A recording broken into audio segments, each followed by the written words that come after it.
Dry ಆಗಿದೆ, cracky ಆಗಿದೆಯಾ? Chemical oriented lip balm use ಮಾಡೋದಕ್ಕೆ ಇಷ್ಟ ಇಲ್ಲದೆ ಇದ್ರೆ ನಾನು ಇವಾಗ ಹೇಳ್ಕೊಡುವಂಥ ಮನೇಲಿ ಸಿಗುವಂಥ ಪ್ರಾಡಕ್ಟ್ಗಳಿಂದ ಲಿಪ್ ಬಾಮ್ನ ನೀವೇ ಪ್ರಿಪೇರ್ ಮಾಡ್ಕೊಳ್ಬೋದು. ತುಂಬಾ ಸಿಂಪಲ್. ಬೀಟ್ರೂಟ್ ರಸನ ತಗೊಂಡು ಅದಕ್ಕೆ ಡಬಲ್ ದ ಕ್ವಾಂಟಿಟಿ ಅಂದರೆ 2ರಷ್ಟು ಬೆಣ್ಣೆನ ಮಿಕ್ಸ್ ಮಾಡ್ಕೊಳ್ಳಿ. ಬೆಣ್ಣೆ ಇಷ್ಟ ಇಲ್ಲದೆ ಇರೋರು ಇದರಲ್ಲಿ ಕೊಬ್ಬರಿ ಎಣ್ಣೆ ಕೂಡ ಯೂಸ್ ಮಾಡ್ಬೋದು. ಚೆನ್ನಾಗಿ ಮಿಕ್ಸ್ ಮಾಡಿಬಿಟ್ಟು ಅದನ್ನು ಡಬಲ್ ಬಾಯ್ಲಿಂಗ್ ಅಂತ ಹೇಳ್ತೀವಿ. ಈ ರೀತಿ ಚೆನ್ನಾಗಿ ಡಬಲ್ ಬಾಯ್ಲಿಂಗ್ ಮಾಡಿದ ನಂತರ ಅದು ನೀರಿನ ಅಂಶ ಎಲ್ಲ ಎವಾಪ್ರೇಟ್ ಆಗುತ್ತೆ. ಸೊ ನಿಮಗೆ ಬೆಣ್ಣೆನೆ ಬೀಟ್ರೂಟ್ ಕಲರ್ಗೆ ಕನ್ವರ್ಟ್ ಆಗಿರುತ್ತೆ. ಇದನ್ನು ಫ್ರಿಜ್ಜಲ್ಲಿ ಇಟ್ಕೊಂಡು 10ರಿಂದ 15 ದಿವಸ ಖಂಡಿತವಾಗ್ಲೂ ಲಿಪ್ ಬಾಮ್ ಥರ ಯೂಸ್ ಮಾಡ್ಕೊಳ್ಬೋದು.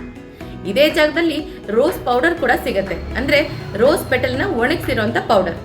ಈ ಪೌಡರ್ನ ಕೂಡ ನೀವು ಬೆಣ್ಣೆ ಜೊತೆ ಹಾಕಿ ಬಿಸಿ ಮಾಡಿ ಎತ್ತಿಟ್ಕೊಂಡು ಅದನ್ನು ಕೂಡ ನೀವು ಲಿಪ್ ಬಾಮ್ ಥರ ಯೂಸ್ ಮಾಡ್ಬೋದು. ತುಂಬಾ ಡ್ರೈ ಆಗಿದೆ ಲಿಪ್ಸ್ ಅನ್ನೋದಾದರೆ ಇದೇ ಮಿಶ್ರಣಕ್ಕೆ ನೀವು ವಿಟಮಿನ್ ಇ ಕ್ಯಾಪ್ಸೂಲ್ನ ಕೂಡ ಮಿಕ್ಸ್ ಮಾಡ್ಕೊಳ್ಬೋದು. ಇದರಿಂದ ತುಂಬಾ ಚೆನ್ನಾಗಿ ಹೈಡ್ರೇಟ್ ಆಗೋದ್ರ ಜೊತೆಗೆ ಗ್ಲಾಸಿ ಲಿಪ್ಸ್ ನಿಮ್ದಾಗುತ್ತೆ.